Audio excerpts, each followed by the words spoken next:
Hi, everyone. Welcome to the Climate Confident Podcast. My name is Tom Raftery, and with me on the show today, I have my special guest, Hugo. Hugo, welcome to the podcast. Thanks a million for joining us. Would you like to introduce yourself? Thank you, Tom. Yes, I'm the founder and CEO of Carbon Responsible. We've been providing measurement and reporting solutions for just over 11 years now. And I first began building solutions for this in about 2006, so a while ago now. Wow. Yeah, that is a while ago. And why, Hugo? What made you decide to jump into this space? Because I'd worked in global hospitality and travel, which is certainly a sector that's always thought quite a lot about sustainability. But it was quite clear as we started to move into a very defined climate challenge that we didn't have the tool sets to be able to actually measure and quantify, which then makes it very difficult to act. So I saw that that was going to be a need and assembled the skills and research to be able to do it. Okay. And what have you seen evolve since 2006, from 2006 to today, 2023? What has been the big change or changes? I think the big changes have mostly come in the last few years. So obviously, if you go back to 2006, everything was very voluntary. There wasn't a huge amount of measurement going on, and there was quite a lot of drive for carbon neutrality and the use of offsets to start to raise awareness and take action. Really, I think from 2013 onwards, some of the biggest companies had to start to report and were reporting. And now, in the last 2 to 3 years, the huge amount of frameworks, compliance requirements, legal requirements for reporting have transformed this from something that was obviously entirely voluntary to something where people are starting to realize that there are kind of wider climate and commercial considerations around emissions reporting and emissions reduction. Okay. And who would be a typical client for yourselves? So typical clients would be large companies and organizations or investors. So most of the market is driven by corporate compliance and also by investors who have moved very rapidly to try and encourage greater disclosure and greater reduction amongst participants in the financial services market. I think what pretty much all of our clients have in common is that they've probably been referred or introduced to us, and they all actually want to be able to achieve and deliver in terms of carbon management and carbon reduction through target setting and trying to do the best that they can, which is, from our point of view, great to work with. Okay. And for them, are you simply doing the measurement and reporting? Are you doing submissions to bodies like CDP? Are you doing consultative work on how to get emissions down? Where do you fall on that whole spectrum of services? So we provide everything really from the beginning, which is data capture and data optimization, through to reporting and disclosure. We're then able to provide target setting, reduction modeling, and then move our clients on, supporting them around frameworks such as SFDR or TCFD. We do separately work to support clients with limited assurance around disclosure to something like the CDP, but obviously we can't do that where we've actually done a measurement ourselves. That's kind of defeats the purpose of limited assurance. So it's a wide range of services, but we're not a consultancy per se. We very much are involved in the collection and optimization of that data and the building of technology solutions to make that easier for our clients to be able to manage. And the consultancy or the expert advisory is really an adjunct to what we're doing with those clients rather than us going out and saying, we'll help you with TCFD, but don't worry about the metrics. Okay. And what are the typical challenges that you see your customers facing? It's a large space. There's a lot of people in there, and a lot of people trying to get into this space as potential customers of yours, not necessarily Mm, competitors. Also, although that's mm, a rising space as well. yeah. Thankfully, you might not Mm. agree, but thankfully. Yeah. No, I think it's a good thing. Yeah. Good. And no, for people who are, trying to start on that journey, what are the big challenges they're facing? So I think some of the challenge is really understanding what the space is about and what they need to do. But probably the key challenge is around data and data collection and data quality. So if you imagine that every business is going to report and have internal reporting around financial metrics and around operational metrics that are important to them to be able to run the business they need to run. But some of that means that, particularly in areas where you might be capturing employee activity around business travel, for example, through an expenses system, that won't typically hold the data that would give you the most accurate results. In some cases, it can be quite difficult to extract.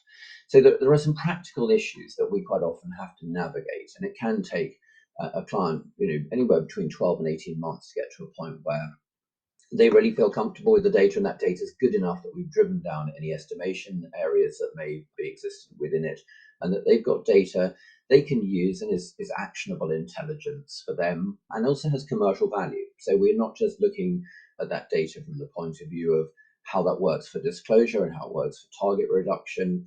We're also looking at the commercial value to operational cost savings that come from reducing carbon across the board. And how do you improve that data for them? I mean, if it's not great data starting off, what are kind of pathways to making it better? So in some cases, it's frequency of submission. Typically, if you're submitting everything on a 12-month basis at the end of 12 months and you've got a fairly tight deadline to be able to report on, that's not great. So frequency is good. In those areas where there is not, data is not of high quality, or it's backed into financial data only, we're able to advise and to help clients structure that data without undue effort for them to make sure that their reporting accuracy is as high as it can be. And the point of having highly accurate reporting numbers is that when you start to set targets, it becomes much easier to be able to manage those targets and have certainty and confidence in those targets from the outset where your base data is good. Okay. Then you've got another challenge I have to imagine around different reporting platforms. I mean, you mentioned the TCFD, Mm. you've got CDP, you've got, how do you handle that for clients? So a lot of the data that we collect, for example, is the same that is required for some of the outputs for, let's say, climate PAIs in SFDR, for the streamlined energy and carbon reporting, for the metrics required by TCFD. They're just in a different format. So our ability to be able to take that core data and then return that in multiple formats is useful for clients. But one of the bigger issues is probably the interoperability or lack thereof of the many standards and frameworks that have emerged in the last 2 to 3 years. And ideally, some further work on those around harmonization will occur. Otherwise, it's just going to create a very big barrier for a lot of companies or investors who are involved in multiple markets and therefore multiple frameworks. That could just create a compliance and disclosure headache all of its own. So ideally, these things will all come together over a period of time, and particularly also in standards where we've obviously had the greenhouse gas protocol corporate accounting standard as the kind of bedrock of a lot of things that people are doing. But then we see modifications of those, different applications, and almost like slightly different variants of that standard. And we probably need more around what we've already seen from people like ISO or BSI and others, and also the accounting standards. So everyone's got slightly different ways of doing this. It would be obviously helpful if these things started to get greater interoperability and were more linked together. And is that happening, or is it likely to happen, or what's going on there? I think it is likely to happen, but it will take time. Obviously, many of these standards are very new and they're all, as I say, slightly different. And everybody wants their own standard to be applied in the area that they require it to be applied in. So there's a little bit of, I wouldn't say competitive tension in that, but everybody's got their own purposes behind why they've created a framework. But ideally, that we're certainly seeing there's an intent to work together, but it's how that practically drives out and how that works for clients at the end of the day. And they'll be the best judges of that because it'll be quite how simple or complex it is for them to subscribe to multiple frameworks in multiple geographies.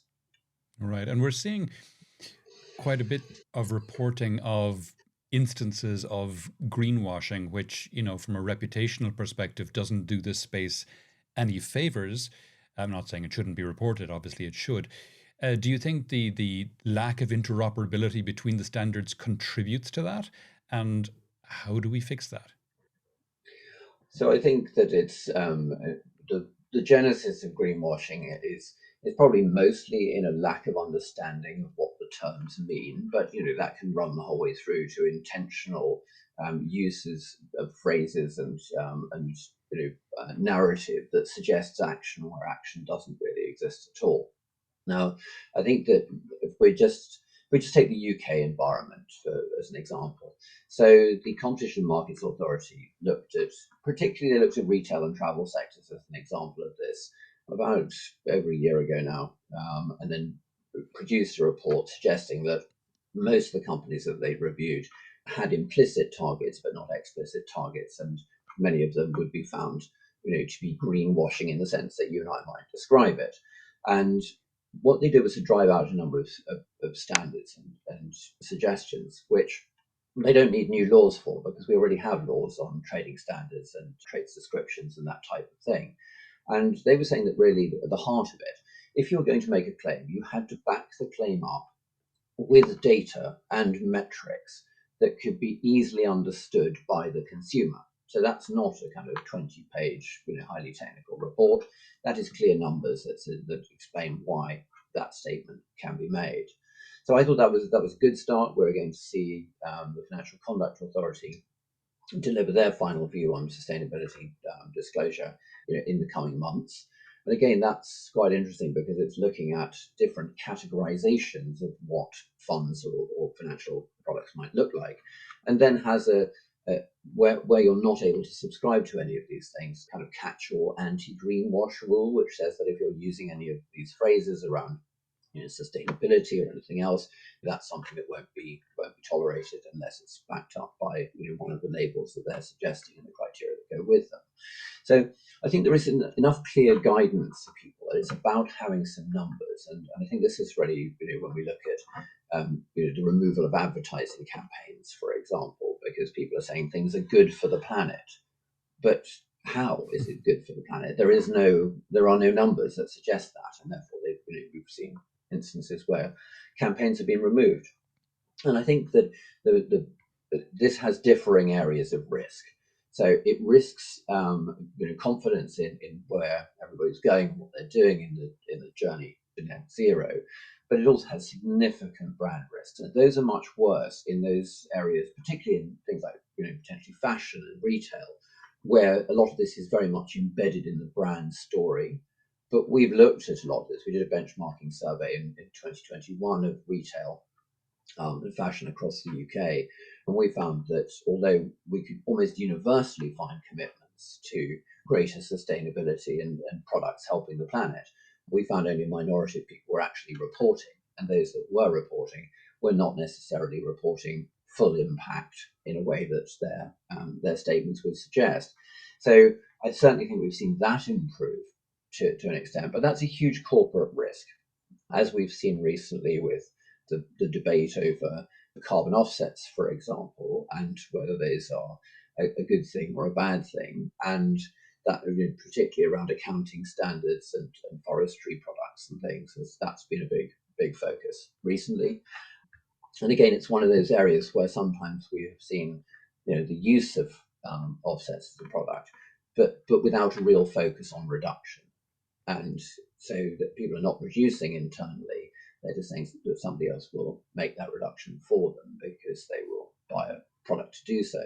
So I think it's that there are lots of areas of greenwash, but ideally what we're looking to see in businesses is a degree of reduction, a degree of simple disclosure that is verified or certified, that says this is what we're doing, this is why we're making these claims. Then I think everyone will feel much more comfortable, and we'll start to have a debate that is very much grounded in how we transition to a lower carbon economy rather than talk about and aspire to a low carbon economy. Okay.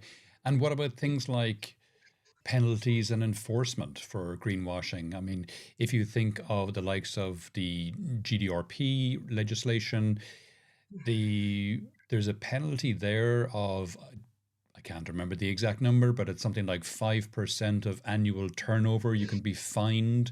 Do you think something similar like that for greenwashing would be a deterrent? Yeah, I think we may start to see that in the same way that we may even start to see carbon taxes as well. And I think that it's a good example because that was when GDPR came in, that was baked in right at the beginning. There had been things around data disclosure and data penalties before that, so they were just kind of absorbed into the GDPR legislation. But eventually, if we don't continue to move fast enough, it may be that people there is a sanction and there is some degree of penalty. But as we stand today, we don't even have full public databases of all of the disclosure necessarily in the UK and what sits behind it. So that will be quite difficult to do, but I could foresee that certainly being something that may happen if it needs to happen. On current performance, it probably will need to happen unless there is some radical improvement. Okay. So, do we need to improve the quality of reporting that's happening right now, or do we need to get up the numbers of organizations that are reporting, or both, or neither? Or what do you think there? But I think both really. When we have clients who come to us who've reported before, we would find not less than 50% of those reports contained inaccuracies within them, and some of those could be basic carbon accounting errors. So I think that that reporting is is certainly an issue, and we need it to be better. How we get it to be better is really a process of education, I think. And as I said earlier, if we don't have good numbers, then we're not in a position to actually start to make good reduction pathways and to be able to understand where we are, or even communicate back to your point about greenwashing as to what we are actually doing as a business. So the reporting is a problem also for the consumer as well, because if the consumer was looking at some of the data that we look at, very difficult for them to disentangle that or to see where those gaps or issues were. So I think that reporting standards are good, but they possibly, to your earlier point, need more definition and potentially some degree of sanction. Right now, there is there is nothing. But I think that's also compatible with being very early stage as far as reporting is concerned for Mm. compliance, and a lot of it came in during a point where COVID was radically affecting business performance, emissions impacts, and everything else. So, a number of agencies have been relatively light touch in the early stages, which is always sensible, I think, rather than jumping straight on it. But I can see us moving in that direction if reporting quality remains, persistently low in a lot of cases. And how many organizations are reporting out to scope three, as a kind of a rough percentage? Hard to say as a rough percentage because everybody's reporting a little bit of it, and it's quite easy. I say that it's quite easy to be able to report some impacts, for example, around business travel, Mm. and that's something people are very aware of. And we, back to your point about helping people to report and how desirable it is, we built a module that allowed people to do core reporting for SMEs, which they could just do without charge online, just to give them a sense of how it worked and what they needed to do. And we found that people could report certain things, such as business travel, difficult when it got to waste or water, and certainly purchase goods and services, employee commuting, any of the 15 scope 3 categories. So we're seeing that although that comprises the vast majority of most businesses in terms of their disclosure, it's still a very small minority, and certainly it would be an enormous rarity to see a report today that contained disclosures in all 15 categories of scope 3. Okay. So there's a lot of, and it's an area where people go, well, it's really hard, it's really tough to do. And we've certainly specialized in scope 3 over a long period of time. It isn't that tough, and it doesn't have to be that tough. But when you look at it from the outside and you look at the categories, you would go, wow, that's possibly the too tough to deal with bucket. Okay. Right. Will we ever get there? All organizations, all reporting all the way out to all 15 aspects of scope three? No, but I think even if we were to get through half of those, that would comprise a huge amount of what we need to report and reduce to be able to deliver the transition that the world wants to see and has agreed, to drive towards by 2050. So, when we look at things like, end of life, and some full product life cycle, we do product life cycle for a range of things and done them for food products and Bitcoin and a range of other things. They're very complicated. They require very good data, which again often doesn't exist. So I think some of those will take more time, but where the bulk of those emissions sit around things like purchased goods and services, particularly, and also things like employee commuting, in some cases, business travel, third party use of vehicles. These are all things that can be measured, they can be reduced, and you can work, for example, with your suppliers and your supply chain to start to align your suppliers with your targets and help them to reduce as well. So that is a significant impact. I mean, it would be nice to think that as individuals we could make a big impact if we all acted together, but the corporate ability to really move the dial, as it were, on global reduction is enormous. So hopefully we will see, certainly in these in the bigger emitting and easier to measure categories, more action sooner. Okay. The SEC came out in their proposals last year Mm. with the idea that all companies in the coming years would have to report out to scope 3, but also, even more intriguingly, they said that all these reports would have to be audited. Now, those are proposals. They haven't come into force yet. They went out for public comment, so it may not end up happening yet. Do you think it's likely to happen that all companies will be mandated to report and the reports would have to be audited? So I think what the SEC is an interesting has an interesting approach, because you could argue that suddenly the US was quite a distance behind Europe, for example, in setting targets and regulation. The SEC have arrived quite, have made up a lot of ground and are now advancing beyond where some of their European counterparts may be. The idea that you can mandate scope 3 makes some degree of sense, but we don't even do it here yet because there's a recognition that we're still at a very early and probably immature stage around measurement and reporting, which is what we've been talking about earlier. And the audit part of this, I mean, certainly at the moment, for large companies we report for, we're very clear on providing not just reports, but also a data trail that provides for internal audit. And we quite often will deal with financial auditors who will be asking us questions because they have to support the financial reporting that in which the carbon reporting is one part of it. So sometimes we field questions from them. I think at the moment we have an issue that certainly if you're involved in carbon accounting in any way, shape, or form, there is a lack of people who really understand what they're doing in this particular space. So I think if you were to mandate that tomorrow in North America or in the UK, it would cause some serious problems for companies who are large reporting, let's say large companies of SECR compliance, for example, because there wouldn't be enough skills to go around. So Okay. we have to train everybody from scratch, pretty much. Yeah. Yeah. Do you have any interesting customer stories you can speak to? Whether you name the customer or not, I don't know, but just as in to give people listening an idea of a journey. Yes, and I think it's we've got a number of clients who are very focused and put a lot of time and resource and effort into being able to be the best they can be in their sectors. But probably more personally, we do have customers who come to us because they know they need to do something. They're not necessarily highly motivated, but they know they need to do it, and investors who may have been pushing them in that direction or compliance. And we have started with really quite low level data quality. Some of that's financial data only, which is not the greatest way of being able to try and measure it.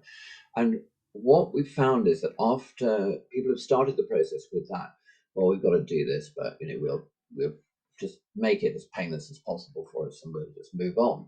And then by the time they've actually done that, they've started to get on board with the entire process. And they have done because they're seeing that, for example, investors and customers are interested in what they're saying and what they're doing.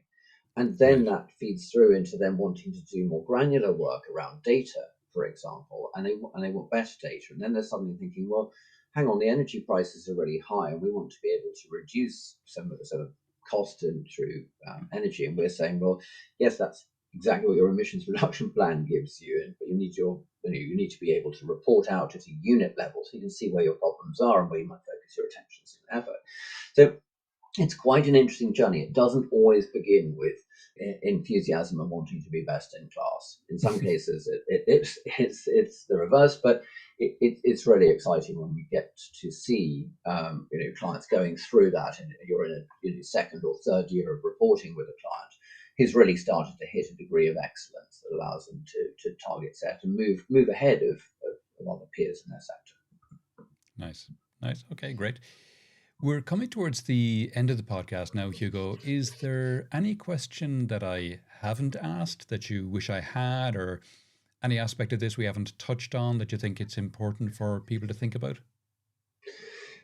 I think it's one of the questions for me, and you've touched on it to an extent, is we have all of these ambitious targets to get to where we want to be by 2050, and will we and can we make it is part of the question, and what is required to do so.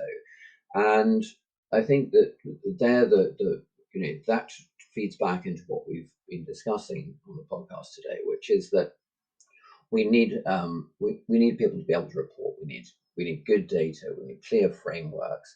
And if we get those things, so what you might describe as a fair wind, for example, in all of these areas that we've been discussing, then I very much think we have the ability to get to where we want to go aspirationally, as a global society. But right now we're in a very difficult phase where there is huge awareness. There is a lot of intent. The action doesn't necessarily always back the intent. There is a degree of confusion, and that's making it's making progress feel at the moment like it's quite slow. But I think it's going to accelerate, or I hope it's going to accelerate quite rapidly. But I do think that as well, based on what I've seen, and it's having the tools to be able to do that job and the understanding, which is happening where we fit in and what we do on a day-to-day basis. So we do have a reasonable window on what we're seeing around. But I think optimistic quietly is probably the answer.